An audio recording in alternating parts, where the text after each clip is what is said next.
Hey, what's up, Lighthouse family? I am so excited about tonight. We have a special Black History Month edition of Tackle the Text. Okay, I get it. Everybody doesn't watch the news. All of you tuning in don't live in Houston. So to know who I am, I'm Erica Simon. I'm an anchor reporter here in Houston, and I'm so honored to have this dialogue and conversation with Pastor Keion Henderson tonight, not just because I'm a member of Lighthouse, but because what we're going to talk about is something that really needs to be talked about. It's something that's kind of been in the shadows and people have wanted to dig into, but we're going to do that for you. We're going to talk about some difficult subjects. We're going to talk about the virtue of justice. We're going to talk about how we can unify as kingdom believers and also give you a few tangible things that we can do to be better as a people. So strap up, get your drink, and tune in. One of my favorite people in the world, my personal pastor, Keion Henderson of Lighthouse Church.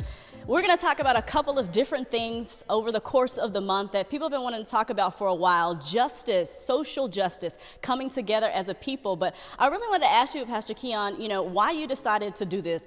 Some churches and some pastors, they don't bother to touch the difficult topics. They're just like, you know what? Nope, let's stick to the Bible verses. Let's stick to this. Let's stick with what we know.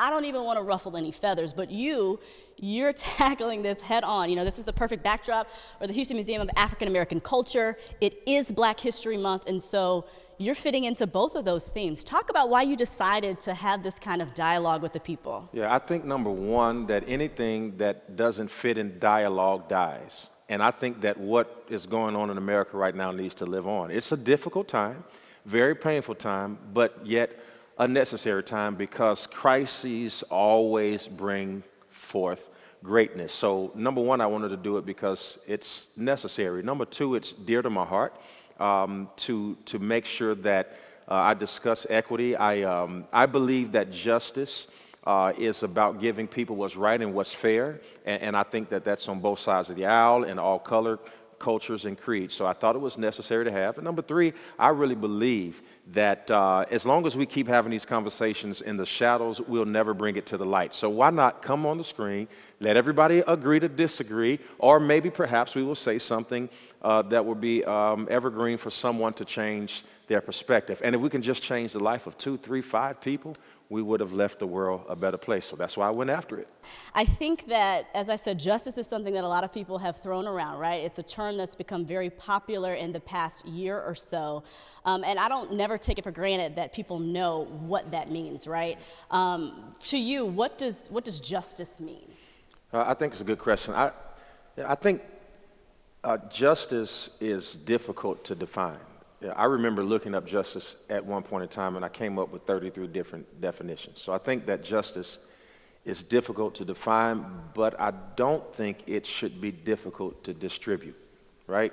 At the core of justice is the idea of balance, fairness, that people should get what's appropriate and right for them as a people group. And I think that should cross all sections of economic status, socioeconomic status, color, creed, culture, all of those things. So, but I think in order to really define justice, you have to pay attention to the antithesis, which is injustice.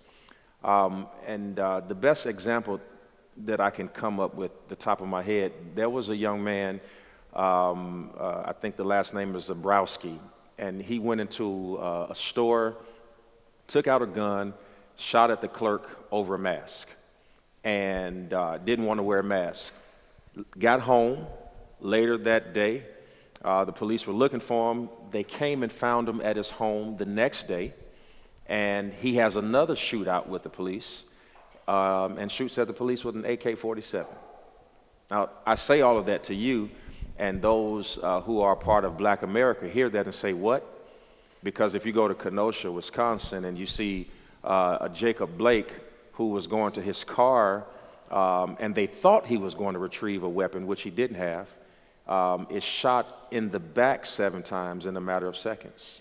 So I think that's injustice, because you have one guy who will never walk again, who didn't have a weapon, and you had a guy who had 2 weapons that walked away unharmed. And I think at the bottom and the basis of justice, and justice is not for blacks, and it is not for whites, it's for all, that we would all get what's fair, what's equitable, and that it would be distributed in a palatable form. So I think it's difficult to determine what it means, but I think we know how to distribute it and just give everybody what they're due. And people have been striving for that very thing, justice for all, right? It's in the Constitution. It's something that we would think and hope comes easy, right? But it seems to be a struggle for some and in some circumstances. So speaking in the same line as far as definition, many have defined justice over the centuries and the decades as to give another what they are owed, right? It should be a human right. Right? It's a principle. It's something that everybody should have. It's a common expectation. So a lot of people, when it comes to the Bible, quote Micah 6:8. I know people who have that tattooed on them. People love to quote it. And that is, what does the Lord require of you? To act justly and to love mercy and to walk humbly with your God. So I guess the question is, how does God feel about justice, and why is it so important for all of us to really comprehend what that means and try to walk in it so that we have a better America? Everybody wants a healed America and a better America, but some aren't willing to do the work to have that. So how does God feel about it? And then why is it important for us regular, everyday folks, believers and non-believers alike, to follow that principle? Yeah, one scripture that comes to mind is Psalms 89, and it says that righteousness and justice are the foundations of God's throne. So not only is God for justice, he actually is justice, right? He is just. That's why we worship him, because he's just. And not always fair, but always just. Is it fair that you would have a bomb to explode in a foreign country and young people would lose their lives? That's not fair to the parent. But we have this ideology about our God that all things work together for the good of them that love the Lord and are called according to his purpose. And so at the genesis of who God is, he's just, and he cannot be unjust. So then if injustice is a proposition, then we realize that it is a man-made thing, right? That injustice is a thing instituted by man. By the way, one of the most symbolic things of the Christian faith is the cross. Just along with those people who have Micah tattooed on them, they would probably have some crucifix on their neck or some cross or something of that nature. In most churches, there's a cross on the steeple. And that cross is really God's representation of unity. That's what the symbol is. It's a vertical axis and a horizontal axis. The vertical axis of the cross symbolizes our relationship with God. The horizontal axis of the cross represents our relationship with people. And I think that what's this America that we dream about, this America that we perceive, I don't think America is the problem. I think the we is the problem. I think that it's like a church that has a lot of problems. If there are no people in the church has no problem. It's when the people enter into that place. America itself, this continent that we lived on, there was no racism before people showed up. There was no murder before people showed up. There was no drug opioid problem until people showed up. So the location isn't the issue. It's the people. And the problem is when you say we, this America, this Constitution, when you say we, it depends on who you're talking to, right? Because when one group says we, they mean them. And then when another group says we, they mean them. And I think that when God came, he specifically said there is no more Greek, there is no more Jew, there is no male, there is no female. So I think that God was trying to, through the book, we call the Bible, to wash away all boundaries and to wash away all sections and to get rid of these cultural battles that we have to stay aside from each other and to come together in unity. And so when I'm looking forward to this discussion, because I think that America really wants something that it's really as a whole not prepared to fight for. We have to lay down our preconceived notions. That's what prejudice really means, right?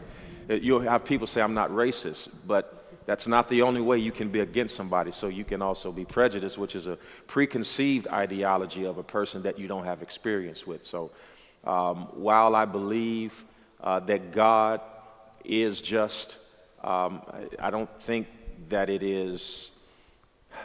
I don't think that it is plausible that we get to that place of justice until we sit down and have some very, very difficult conversations, and that blacks listen to whites, and whites listen to blacks, and rich listen to poor, and poor listen to rich. Some of those conversations are happening, but I think they need to happen more often. That's something that I saw kind of dwindle away in the past couple of years, just a real lack of compassion and empathy, people listening to one another, willing to have, a sit-down dialogue and say, I may not agree with you, I may not even understand where you're coming from, but I hear you, and I'm hoping to have a better understanding of what you feel is wrong or what you feel is injustice, because I've heard you. You said something interesting about the we, depends on who you ask, right? Or how they define stuff. Why do you think it's so difficult for folks to think about the greater picture of their faith, their walk, right? We just immediately kind of just cower and go to what we're used to, right? Yeah. Like, I think the key is to really think about your relationship with the Lord, right? It seems easy enough, but why do you think we struggle with that? Because, the evangelicals and the people who know what the Word says, who know how God feels about things, right? It seems to still be a struggle. Is that just human nature? Are we just struggling with ourselves? Yeah, and I think what you bring into to the conversation is absolutely true. It's human nature and human frailty. Like, we're flawed.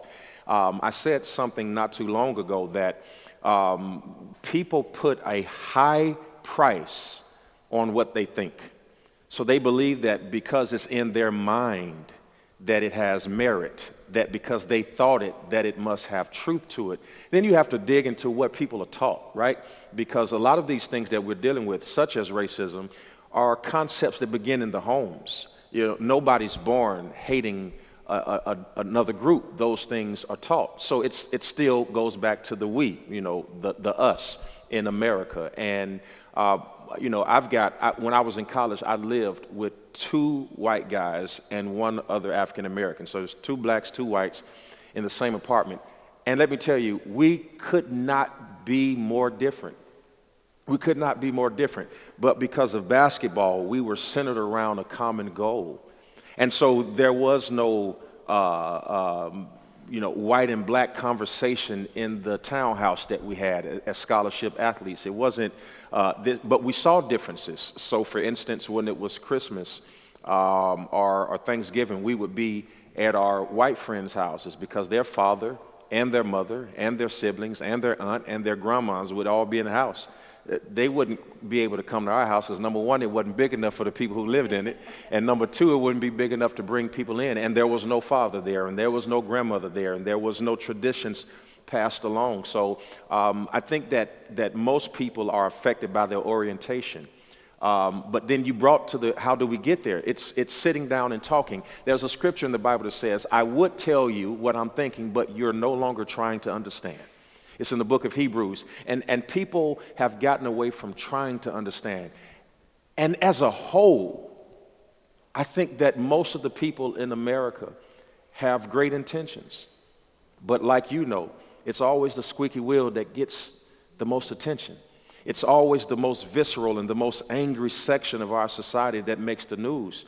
And here's the problem. We as people, we say we want change, but we are also addicted to the thing that causes us to stay frustrated.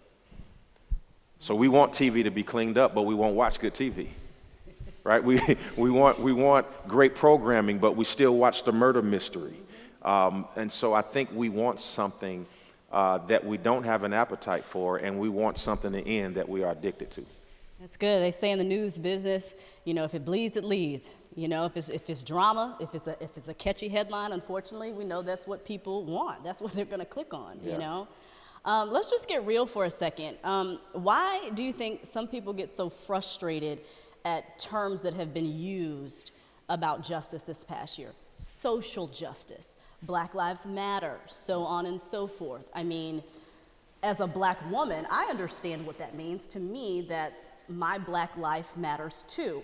if somebody does something like take it out unfairly, somebody should be held accountable, just like in any other circumstance. The justice system should be the same, right? But for some reason, some people get very upset with that. Talk about that. Why do you think people kind of retreat to fear or get upset about that? Why does that bother people so much, those types of phrases? Yeah, you know, they say that when we're born, we're only born with two fears. We're born with the fear of falling and the fear of noise. You have a baby. We talked about her before we came on today. And Ella would probably rub a pit bull's face where a totally grown person would see that dog coming and be totally afraid of it.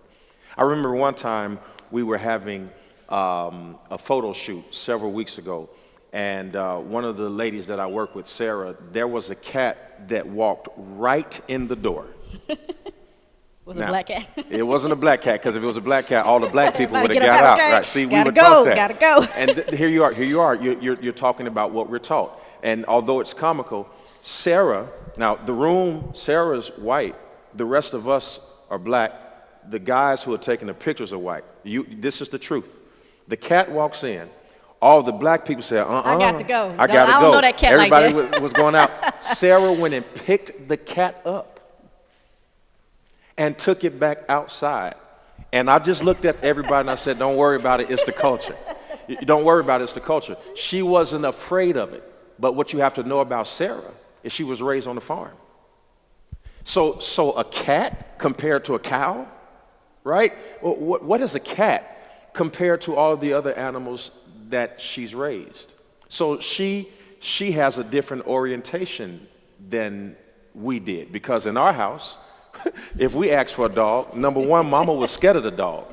Number two, mama said it's hard enough to feed you. I ain't got time to be buying no extra food for another.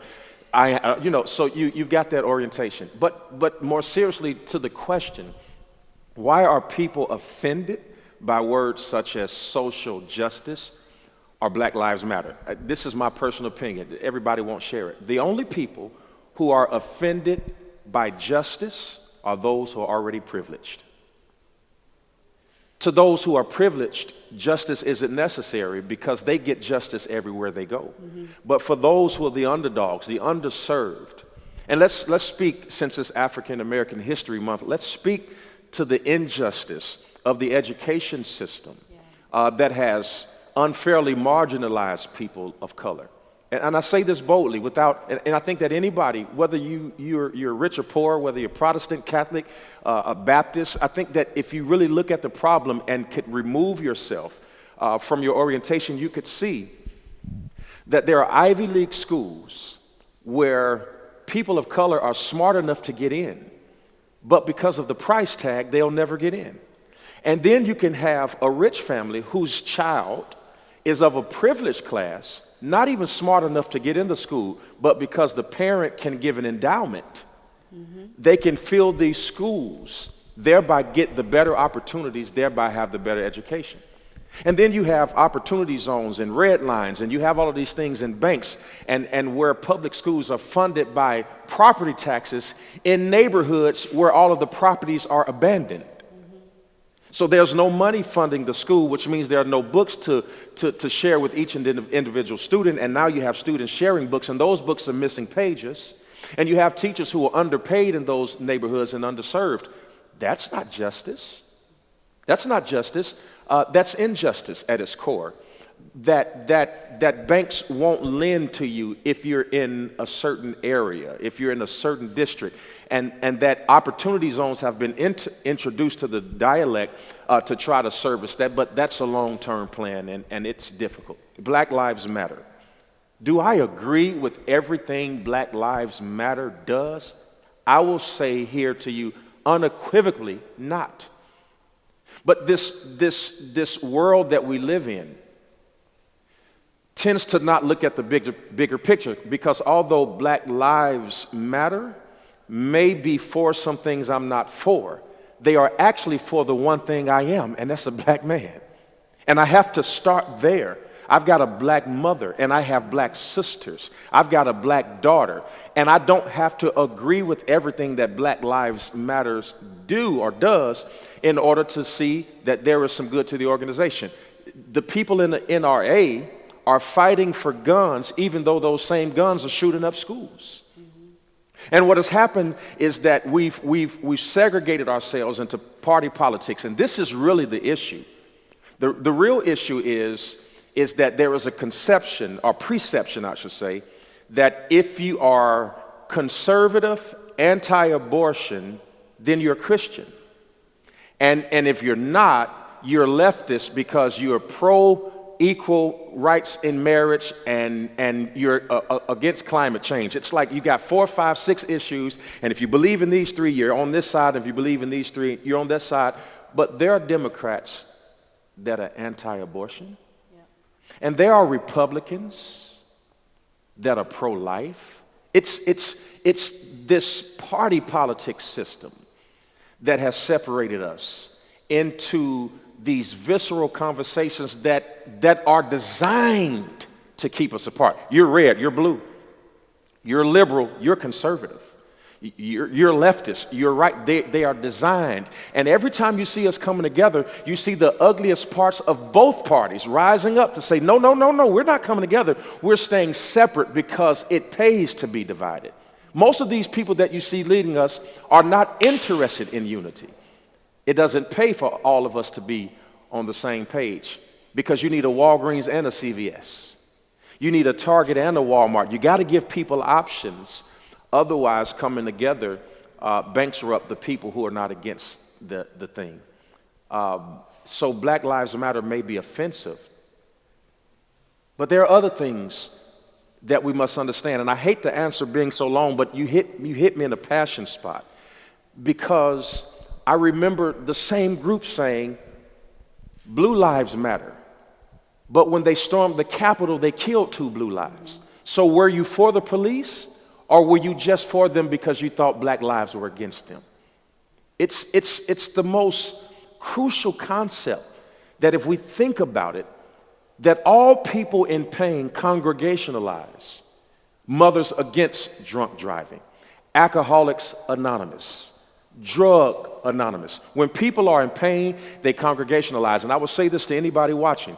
Whenever you see a group in pain, this is not the time to judge them. People in pain don't need judgment. They need prayer. They need care. They need to be loved. So if police are in danger, then it is the responsibility for all of us as Americans to respond to that. If Black people are in danger, then it is the responsibility. Why won't we do it? Because every time one of the fish are getting ready to disappear, everybody comes together. You have more people for whales than you have for Black lives.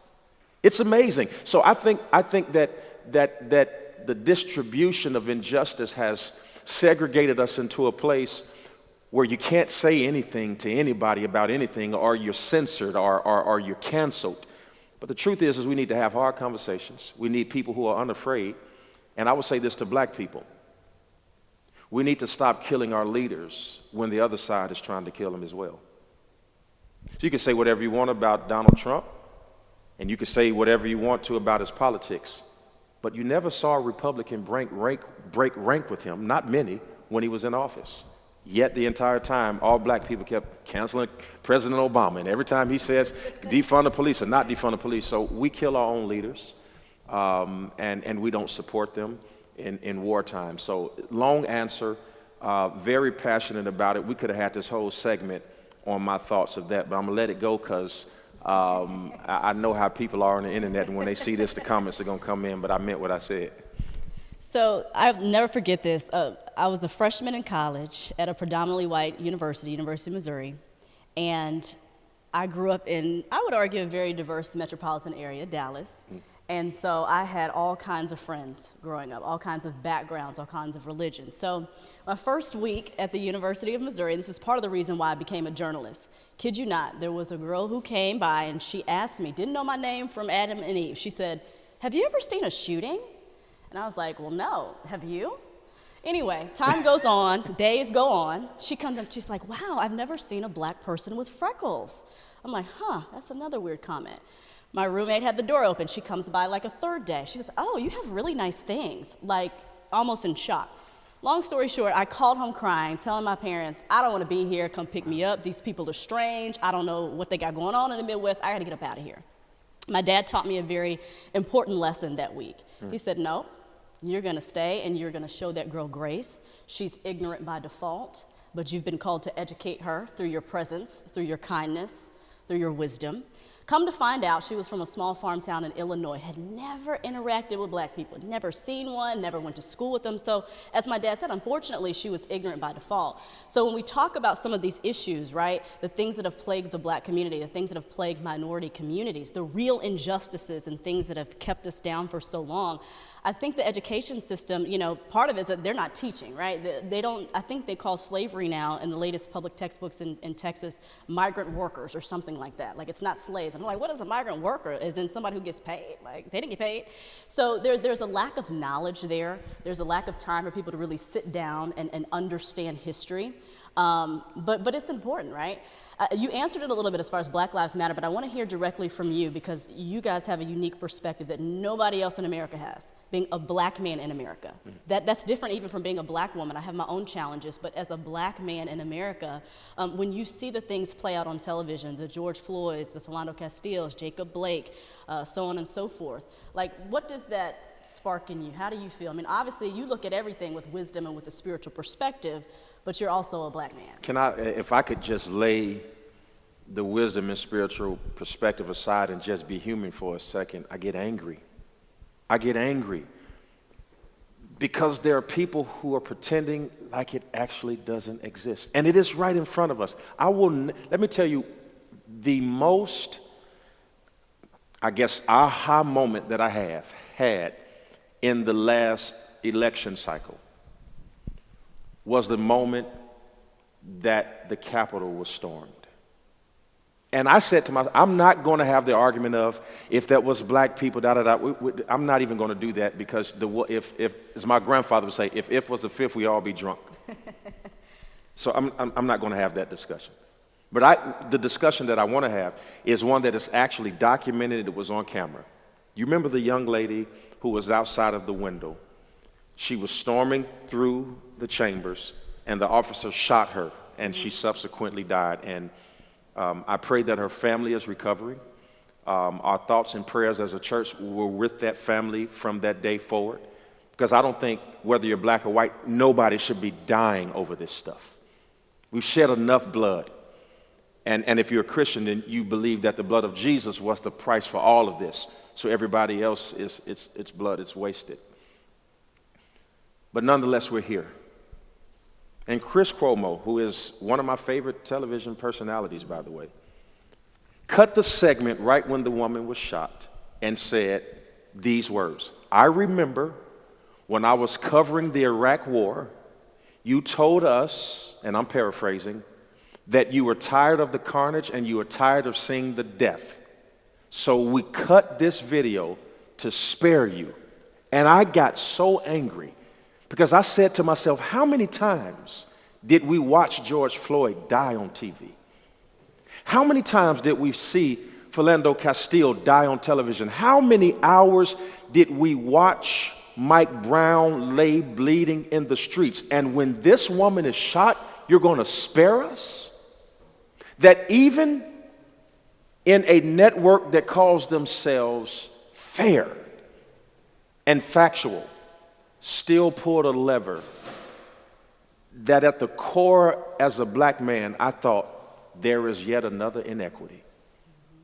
That the young man that got shot 21 times in Chicago, we saw it on the body cam footage over and over. And Ahmaud Arbery, we not only saw him get shot over and over and over again, they then subsequently released more video and we saw his blood dripping from his assailant.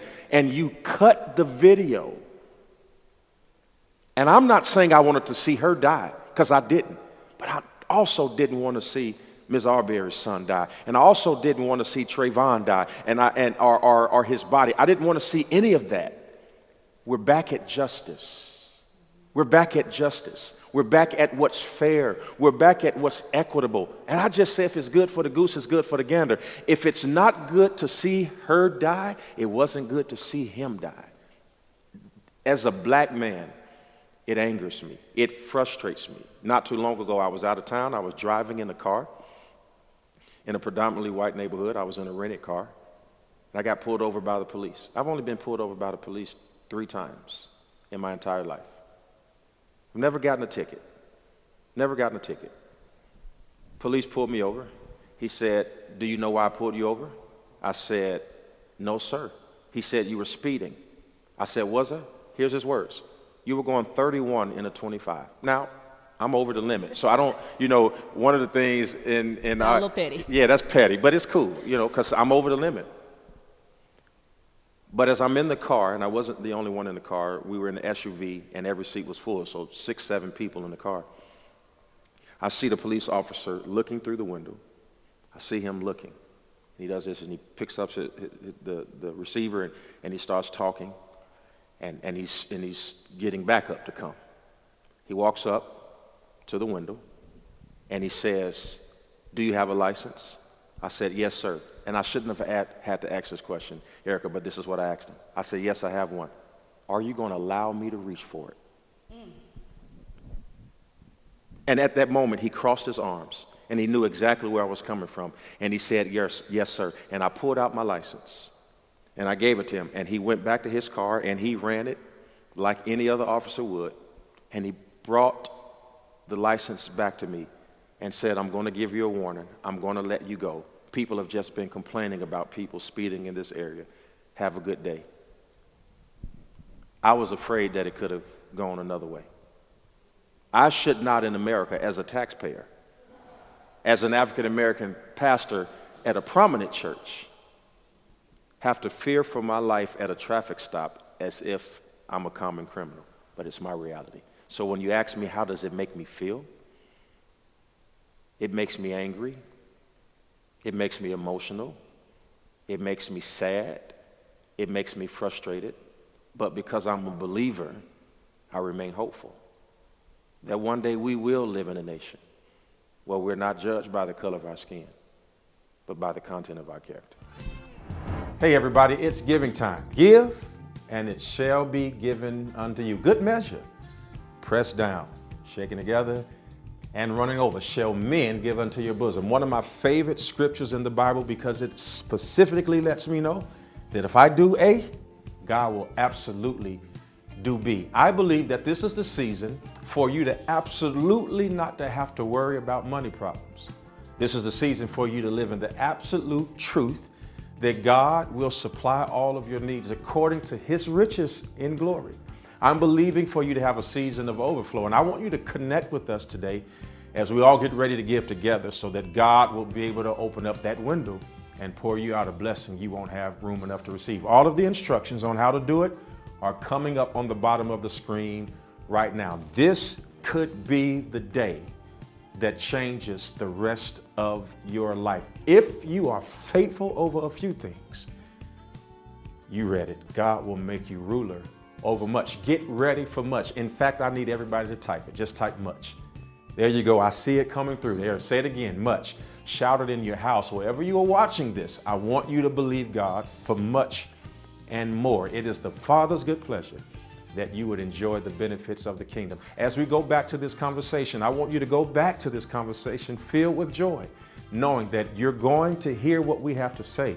But I want you to hear that small, still voice whispering in your ear, hearing what the Spirit is saying to you right now. It's your time to live in overflow. Check this out.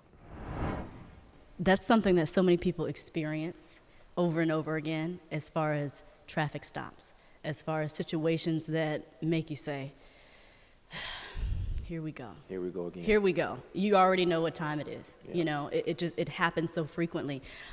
People tell me all the time, I have such a patience with some viewers and people who write on my social media pages. Obviously, we broadcast to all types of people, all kinds of backgrounds. And so if I post anything about anything related to politics, race, anything, it could literally just be the headline. This just happened yesterday. No commentary, no opinion. And people are going nuts. And so as I explained to some viewers recently, at the end of the day, if the leg was hurting, would the arm say, why are you hurting? Absolutely. Get over it. What's wrong with you? Yeah. I'm pretty confident they work together because they're all the same body, right? They have compassion for one another. They know that once they get the boy back up and going, then the body can work better. And so that's how I explained it to somebody. In these injustices, in these divisions, in these differences, if we can start looking at it like that, I got your back, I don't understand it, I don't get it, Yeah. I hear you. That's good. I hear you. I am your arm.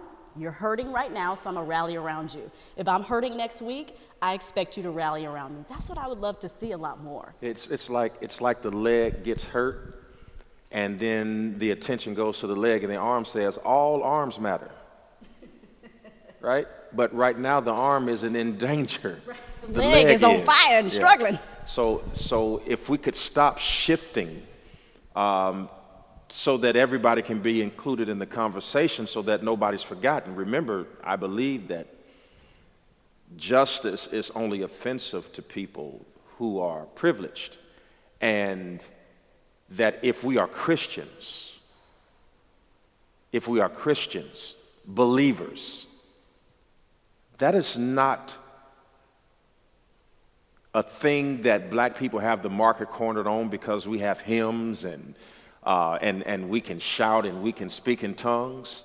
Because I think there's ignorance to be had in every dialect, in every culture, in every color. I'm also tempted to say that as African Americans are pushing for justice, you can't do it at the cost of intolerance.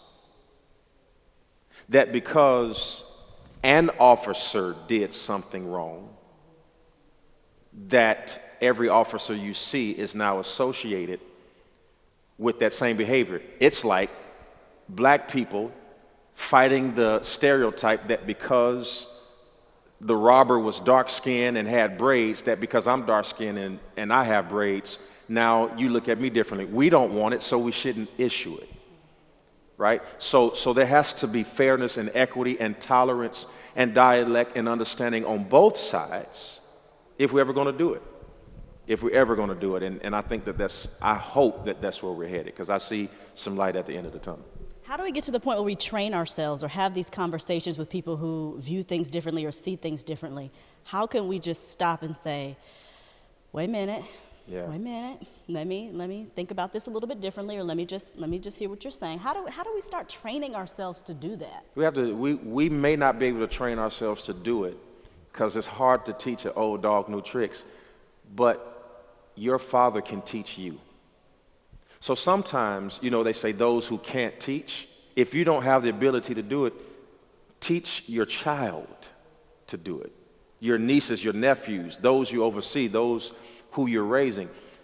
So that even if it's difficult for you to do in your own power, it wouldn't be difficult for you to teach the right thing to people who are going to follow you. So I think that we teach it, right? And that we have dialogues like this, because what you and I are talking about right now, many thousands of people will see this, and many will resonate with it, and others will disagree totally with it. But it's okay.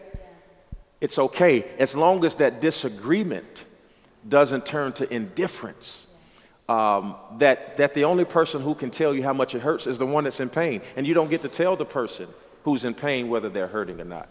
So I think that people have to listen. That's good. I used to always say, don't cut me and then say don't bleed. Just try your best to be there as best you can, and try to just empathize and just be a brother and sister, have that kind of unity. I wanted to ask you, obviously you grew up hooping, you've had teammates, you've had friends growing up along the years. Have you ever had or seen any examples with them, or maybe even yourself, where you felt like, man, this isn't due justice, this isn't what, this isn't how I expected this to go? I feel like we all got that one homeboy who's like, man, did you hear what happened to so-and-so last week? He got hemmed up by the cops. He was thrown up against the car or whatever. Do you have any of those stories that stick out and make you think about when you see the stuff play out on TV? Yeah, so the year is 1999. I am on a basketball team as a senior, and I am driving at this time a brown 1986 Lincoln Continental. Come on. Yeah, I was smooth like that even then. And I remember driving this car, And I was one of the few guys that had a car. Now, here's the irony of it. The same day that I'm driving this car was the day, my mom gave it to me this day. It was her old car. And I just got car insurance, just got covered on her car insurance that day. She called it in. She calls me on the phone, and she tells me, whatever you do, don't get in an accident today, because I'm not sure if the insurance will kick in today or tomorrow. So what's going to happen? You know what's going to happen, right? I'm going to get in an accident. So we played Westside High School in Gary, Indiana. We lost that game. He remembers, it y'all. stays with me, yeah. We get dropped off by the bus, and myself and 4 other teammates, Chris Woods, Keon Frazier, Willie Davis, and Marcus Jefferson. We get in my car, and I'm headed to take all of them home, because at that time I'm the only one that had a vehicle. As we're coming out of the school parking lot, out of nowhere comes a Trans Am. Boom! Hits us head on. The car bounces off of us, hits a bus stop, goes through the bus stop, and goes into the house behind the bus stop. And so now you have the front of this car inside of this green shotgun house right on the corner across the street from the school. We panic, we get out. I'm scared because Mama just told me. She just told you, boy, you better not let this happen. And they never let me live this down. This was my reaction. I get out of the car and I go and I start shaking the stop sign like, no, she is going to kill me. That followed me all the way through college. They never let me forget about it. So we get out of the car, and I think it may have been Will.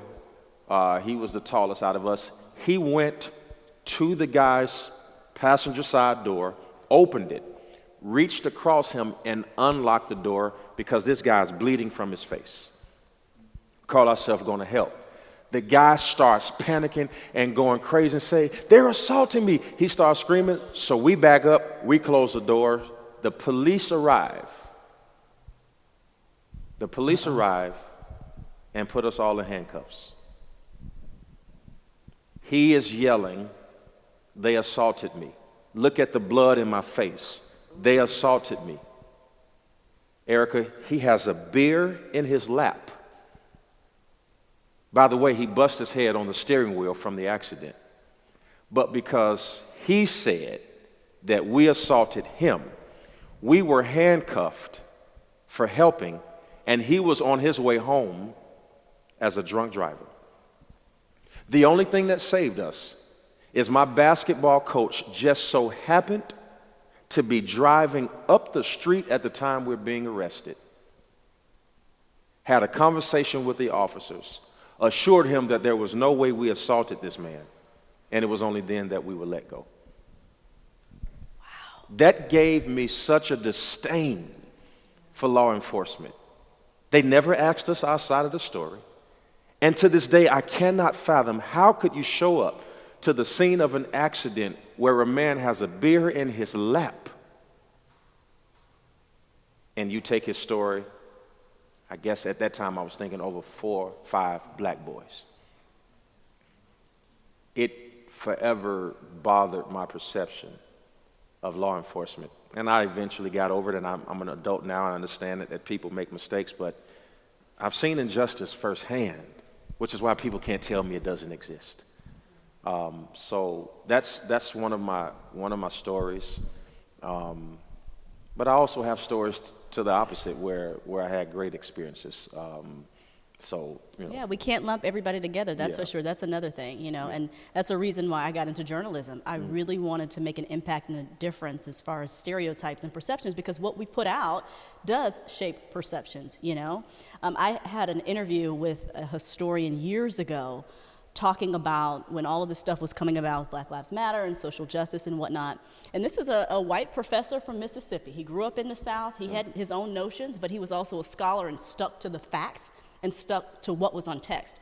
And so he told me that in order to really be able to understand the injustices and the racism in America, you have to get real and go to what it was at the beginning. And the truth and the matter is, African people were brought here and considered non-human. They were considered property. They were not considered. So we're talking about why there's two different justice, situations, because, it's going to take a while to get past. They were never really considered human. At one point on the U.S. Census, they weren't even marked as human beings, Yes. right? And so, yes, centuries have passed, but Jim Crow wasn't that long ago, right? There were still perceptions that, the black folks aren't equal, so it's going to take a while to get past that. So my next question to you is, how do you intentionally go about juggling or pastoring a very multicultural church, different ages, different backgrounds, but also having that in your mind? You know what it is sometimes. You know that we still haven't arrived when it comes to racial justice, when it comes to social justice. How do you balance that? Well, I think that's a great question. I'm privileged to lead a multi-ethnic organization. I don't respond to color. I just respond to pain. I don't care what color you are. If you are hurting, I'm coming. It's documented.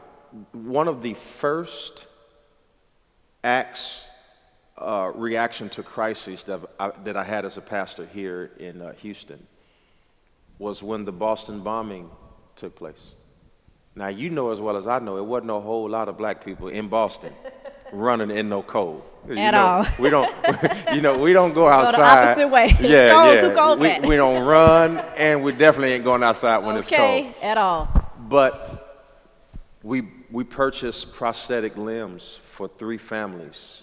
I didn't know how expensive they were at the time. We didn't even have a church building. There was a pastor named William Jordan at Lions Unity Church. It's a historic church here in Houston. We had to use his church. I combined our efforts with the Interfaith Ministries. Elliot Gershenson was the president at the time, and we combined efforts with them, raised the money, got these families the prosthetic limbs for their children, and all of the families were white. And to this day, I've never met any of the families other than by letter. I don't respond to color. I just respond to pain. So the way you lead a multi-ethnic organization is just respond to hurt. That's what Jesus did. Jesus was Lord to the Jew and the Gentile. Whosoever will, let him come, right? We do an anti-hunger campaign every 3 months, and we feed at a minimum of 2,000 families. That's our goal. We don't care what color you are. If you're hungry, you're hungry. We give away 20,000 pounds of clothes every quarter. We don't care what color the skin is that the clothes cover. If you're naked, just come. We have a expo that we do during the resurrection season. We have about 6,000 or 7,000 people who come. And when I tell you they're Asian, Latino, African American, Caucasian, I met people from Indonesia, the Philippines. If you need respite away from the mundane, trivial trials of an everyday life, I have never cared what color you are. The way you do it is you respond to human need, irregardless of color or creed. And I don't need you to like me for me to love you.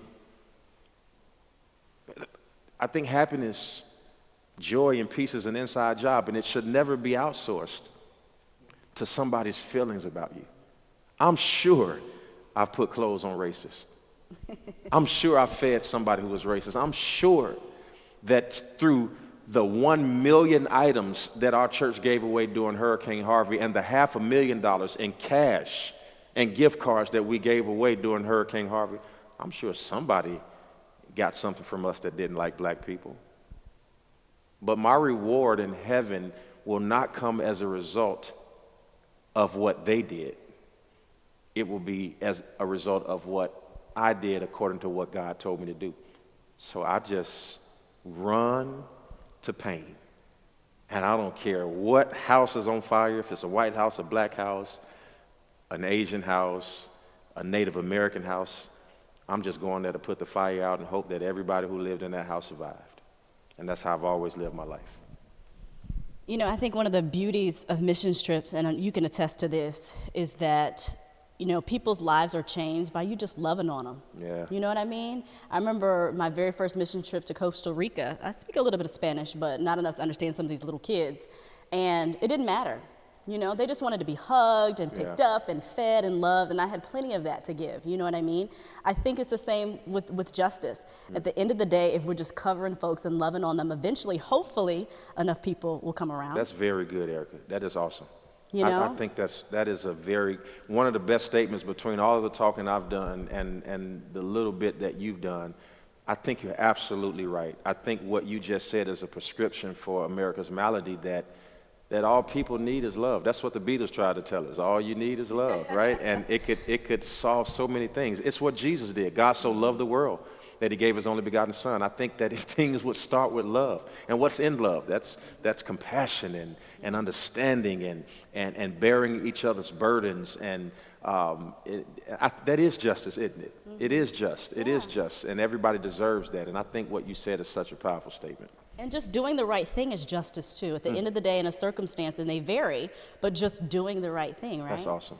I guess for a little bit of advice for people, you know, we know that somebody watching is at home. They live with somebody who it doesn't matter what you say to them. Yeah. They're right. Anything that you say ain't right, and it don't make any sense. Okay? I mean, it's just not, right? So, like, how do you, you know, as believers, how do you keep your cool? How do you stay in the paint? How do you continue to have these type of conversations and dialogues with people who just, you know, only God gonna have to be able to change them at that point. You know, we all know people like that, right? I mean, just talking to them is like a brick wall. Yeah, but, you know, I'm not going to be as liberal on the answer on that, because one of my pet peeves is when a person expects somebody to be better in their deficiency while they get to stay the same. So if you're asking the person who's intolerant to get better with tolerance, then the person who is asking to be tolerated has to be better with patience. I think it's a two-way street. So what do you do? What do you do when you run up against a brick wall and you can't get through? I think that the behavior should be confronted in real time.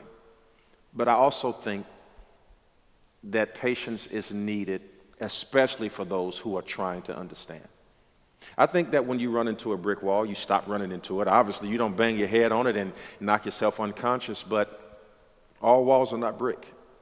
Some of them are drywall. And if enough pressure is applied, you can get through them.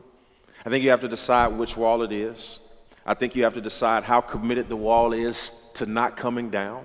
And I think that whenever you find a soft target, I think that whenever you find a little bit of empathy or sympathy, I think that when people are trying to understand, and just because they don't walk away with the conclusion that you started with, I think that when you find a person who at least tries to understand, I think you should be a little more patient there, and I think you should invest a little more time, and I think that you should give people time to come around. But just make sure that you don't turn around while you're trying to get them to come around. Yeah, you don't want to get kind of bogged down in their mess and Yeah. lose where you stand and you know what your point of view is. That's for sure. One thing that is very profound and very prevalent in Scripture, God just wants us and respects people who do the right thing, right? Look at all of Leviticus. Look, I mean, he just wants us to do the right thing, and justice is that, right? Yeah. Giving people what they're owed. Correct.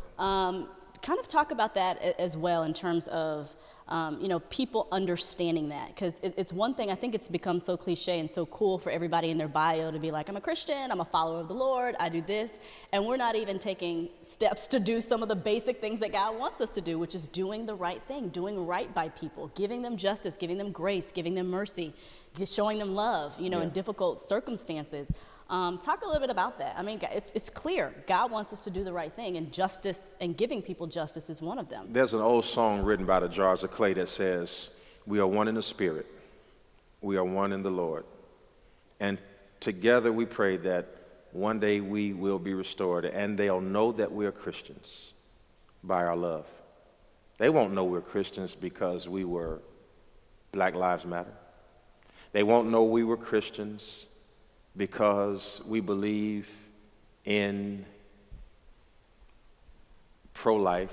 They won't know we're Christians because we defended the Second Amendment.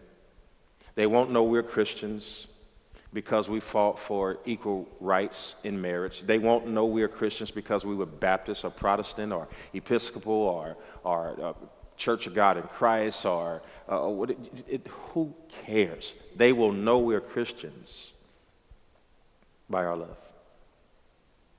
That's the only definition that we have. And in love is tolerance, and in love is care, and love is patient. Paul said it. Love is kind. Love is not arrogant. Love is not puffed up. It keeps no record of wrong.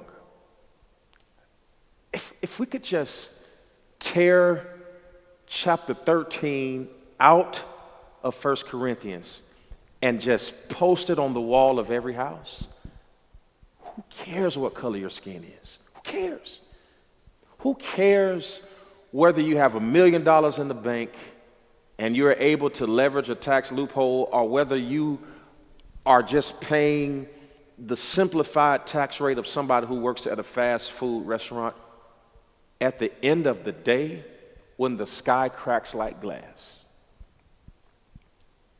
and Jesus comes back, he won't ask you, were you a Republican, Erica, or were you a Democrat? Or let's put it, did you work for Channel 2 or 13?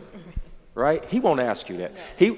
He won't even ask you, what was your religious affiliation? Because while I'm excited that you are a part of our church, I'm sure our church isn't the first church that you were a part of. You will be judged by what kind of mother were you, and how did you treat Ella and your husband and your father, who sounds like a wise man, to tell you, no, you're not going to quit. You're going to stay right there. Your father did what he did because he loved you. You do what you do because you love your family.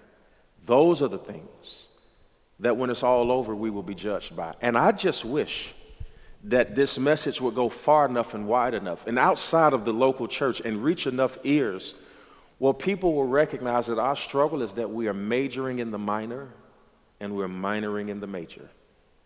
That all of the news cycle is filled up with things that won't change a thing. And yet, the Beatles had it right when they said, all you need is love. That's it. I've seen so much just anger and frustration, and people just, blood vessels popping out, and just, on social media and in person. It's just too much. I think we all just need to really get back to basics. And get to understanding each other. I remember in one clip, one leader said, when the looting starts, the shooting starts. That was Black Lives Matter. The next clip was, we love you, go home. That's not justice. You got to understand on both sides, though, that there's pain. And that a person's perception is actually their reality no matter what you say. No matter what you say. That is their reality. They believe it. And it's nothing that you can do to change it, but you can love them through it. Amen. Jesus in love can break some folks down, can't they? I agree. I believe And you know it. this firsthand by, speaking to all types of people, hearing people's stories. A lot of these folks are just hurt, like you said, for various reasons, right? They're angry and they're lashing out because that's what they feel they need to do. I'm hurt, so I'm just going to, respond this way or be hostile, right? Well, isn't that what everybody in pain does? Pain, the indicator that you are in pain, is a reaction. The doctor gives you the needle, you react. The fire burns the skin, you react. A person hurts your feelings, you react. A person betrays your confidence, you react. We react. That is the human notion in response to all trauma.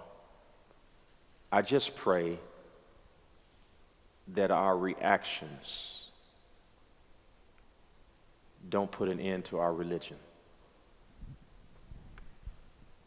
This Christianity that is being touted now, I don't recognize it.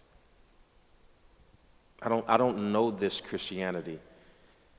It looks like a Christianity of times past where the Bible was used to enslave a group of people. It's reminiscent of that. And I thought that we had come so far. And I'm not alone. When I talk, my mom is 67. I've got a mentor that's 63, 64. When I talk to people who've been around for nearly 6 and 7 decades, and they say they've never seen anything like this, Houston, we got a problem. We've got a problem. I know it may be irritating to some people, but I do hope, wish, pray for, and believe that we will have better days. we'll have better days. And that's part of the reason why a lot of people have been turned off by the church. Let's just be honest. Like you said, this new kind of definition that people are putting out, it's confusing to people. It's like, wait a minute, I thought you were supposed to treat me justly. I thought you were supposed to love me. I thought you were supposed to be kind even in the midst of my failures. Let me tell you, I'll end with this. I was talking to a group of millennials, and I asked that group full of young men and women what their perception of the church was. Here's their response. I love God. I just don't like the people who represent him. Wow. They said that this church is still trying to catch fish, but they have plastic on the hooks. No bait, only fake. Now, a traditional religious person would be offended by that statement, but I didn't ask them, I asked millennials. And if I'm right, then a person's perception is their reality. I love God. I just don't like the people who say they represent him. We, as adults, baby boomers, Gen Xers, and Ys, millennials, and let me tell the millennials something. They still think that they're the young ones. You got a whole Z generation that's coming up, and you got millennials running around here talking about, we still young, you are not young. Let us stay young, please. No, please. I will not, because if you stay young, the world will stay stuck. It's time for you, your generation, our generation. We're the leaders. So we have to have these conversations. We have to talk. We have to speak up. Andy Young, his eyes are growing dim. John Lewis is gone home to be with the Lord. There is a new generation of people who must carry the message forward. And those of us who are in our 30s and 40s saying we're young, you got to know that John Lewis was 20-something when he was on the Mall in Washington speaking near Dr. King doing the I Have a Dream speech. If that is the marker, then we're already behind. That's deep. So now we have an important charge in front of us. Martin and there's Luther a lot King of people was behind dead us. by the time he was my age. I think he died at 39. I'll be 39 this year. I'm 39 now. I'll be 40 this year. He died with this kind of health. We don't have as much time as we think. That's good. I'm happy we had this conversation. It's been a joy. I think appreciate that it is a starting off point. I think there's more discussions that need to be had in other churches and other platforms because, as you said, once we really start diving into things, then hopefully we can see how much we have in common and how much we really can unify. Pastor Keon, this has been such an amazing conversation. I feel enlightened. I feel inspired. I feel like this was a much needed dialogue. Before we wrap up, though, I want to ask, and this can hopefully press us forward in a new light, how can justice unify us? Yeah, and let me say this. Thank you so much for your time. You're a member of our church, so I can't help but encourage you. I was enlightened, too. You said several things that made me think, and I appreciate your investment into the dialogue, but I don't know if justice will unify us. I don't know if justice will unify us. 1 Chronicles 7:14 says, if my people who are called by my name will humble themselves and pray, seek my face, turn from their wicked ways and seek my face, then will I hear from heaven. Forgive them of their sins, heal their land. I'm not sure that justice will bring us together because I think that even when we all have the same thing, we'll find something else to argue about. I do know a thing that will bring us together.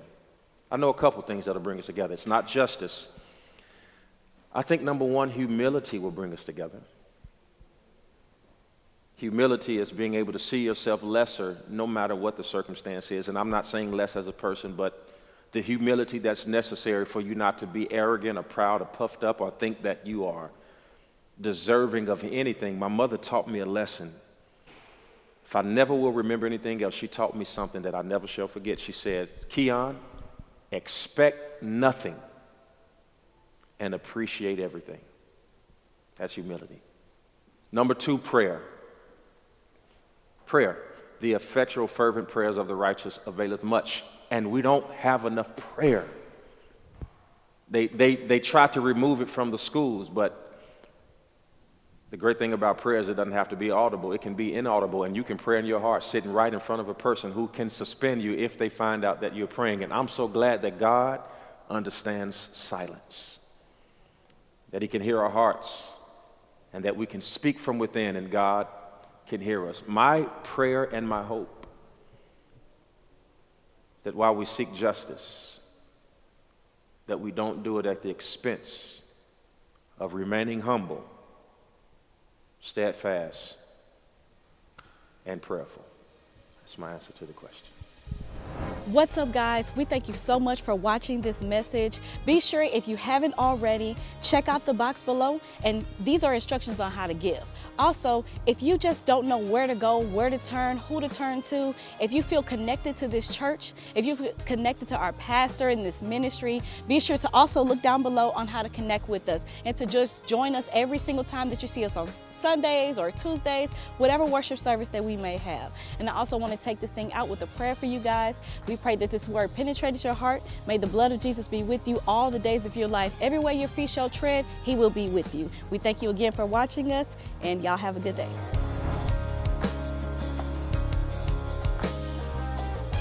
Listen, we have created a way for all of you all to connect with us online, whether you live in the city of Houston, out of the city of Houston, whether you're in another country. We've created a platform called Lighthouse 2.0.